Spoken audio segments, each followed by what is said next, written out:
Selamat pagi Bapak Ibu, Saudara-saudariku yang terkasih dalam nama Tuhan kita Yesus Kristus. Kita bertemu kembali di minggu yang baru ini di dalam mendengarkan firman Tuhan. Mari kita mendengarkan renungan harian pada hari ini, kita berdoa. Kasih karunia Tuhan kita Yesus Kristus, kasih dari Allah Bapa dan persekutuan Roh Kudus, itulah kiranya menyertai kamu. Amin. Firman Tuhan untuk kita pada hari ini Bapak Ibu Saudara-saudariku, yaitu yang tertulis dalam kitab Ulangan 32 ayat 10. Didapatinya dia di suatu negeri di padang gurun di tengah-tengah ketandusan dan auman padang belantara. Dikelilinginya dia dan diawasinya, dijaganya sebagai biji matanya. Demikian pembacaan firman Tuhan. Bapak Ibu Saudara-saudariku yang terkasih dalam nama Tuhan kita Yesus Kristus, firman Tuhan untuk kita pada hari ini merupakan janji yang disampaikan oleh Allah kepada bangsa Israel, yang dalam hal ini menurut tradisi pokok tentang pengangkatan serta keluaran Israel, Tuhan mendapati Israel di Mesir. Barulah membebaskan dan kemudian membimbing mereka melalui padang gurun. Akan tetapi ada unsur juga Bapak Ibu Saudara-saudariku dalam perjanjian lama ini menekankan pengalaman Israel di padang gurun sebagai faktor definitif dalam hubungannya dengan Tuhan. Tuhan mendapatinya di padang gurun. Hal ini juga dapat kita baca nanti dalam kitab Hosea 9 ayat 10, Yeremia 2 ayat 2, Hosea 2 ayat 3, Hosea 13 ayat 5. Jelas memang dari konteks kitab Hosea yang bahwa pendekatan ini tidak dapat dianggap bertentangan dengan terjadinya peristiwa dan tradisi pembebasan dari Mesir. Hanya memiliki penekanan yang berbeda, dapat juga nanti kita bandingkan di Yesaya 16 ayat 4.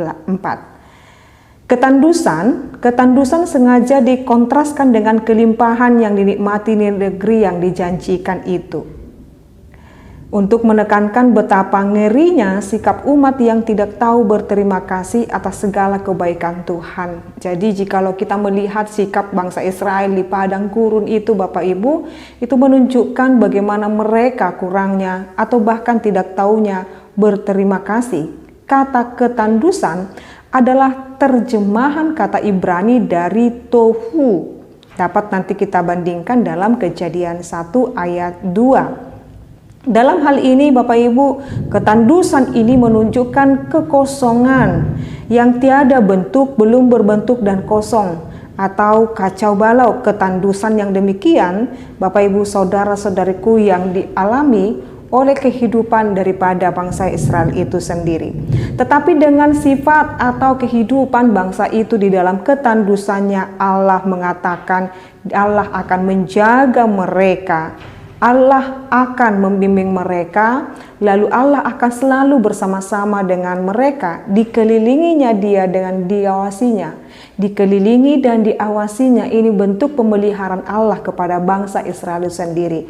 Dan yang lebih paling utama Bapak Ibu Saudara-saudariku, dikatakan dalam firman ini, dijaganya sebagai biji matanya.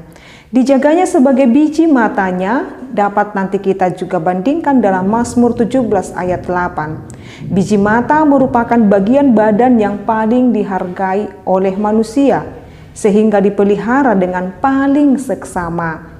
Demikianlah pemeliharaan Tuhan atas umat pilihannya. Ini Bapak Ibu Saudara-saudariku, firman ini memberitahukan dan mengajak kepada kita pemahaman bahwa Allah telah memelihara bangsa itu sejak dahulu kala. Dan sebab oleh karena kita percaya kepada Allah di dalam Yesus Kristus, janji pemeliharaan Allah itu nyata juga kepada kita sampai saat ini. Iman kita kepada Yesus Kristus Bapak Ibu, pemeliharaan itu sampai kepada kita. Dijaganya kita sebagai biji matanya. Kita adalah umat yang sangat berharga baginya. Sekarang, apakah kita telah menunjukkan ketaatan kita yang sesungguhnya hanya kepada Dia yang terus mengawasi dan mengelilingi kita dan memelihara kehidupan kita? Maka saat ini Bapak Ibu Saudara-saudariku, mari tetap meyakini bahwa kehidupan kita yang tercermin ini merupakan hidup yang terus dipelihara oleh Tuhan. Amin, kita berdoa. Kami bersyukur ya Allah Bapa kami buat berkat-Mu yang telah mengingatkan kepada kami adalah umat-Mu yang senantiasa Engkau pelihara seperti biji mata-Mu yang paling berharga dan Engkau jagai. Demikianlah kami Tuhan menyadari betapa Engkau sangat mengasihi kami. Kami juga Tuhan diingatkan melalui firman ini untuk terus mengasihi Tuhan dengan terus hidup sesuai berkenan di hadapan Tuhan. Berkati seluruh jemaat-Mu ini Tuhan dalam setiap kehidupan mereka. Dalam nama-Mu Yesus Kristus dan pimpinan Roh Kudus kami berdoa dan mengucap syukur. Anugerah daripada Tuhan kita Yesus Kristus, kasih dari Allah Bapa dan persekutuan Roh Kudus itulah kiranya menyertai dan memberkatimu sekarang sampai selama-lamanya. Amin. Selamat pagi Bapak Ibu Saudara-saudariku, Tuhan Yesus memberkati. Shalom.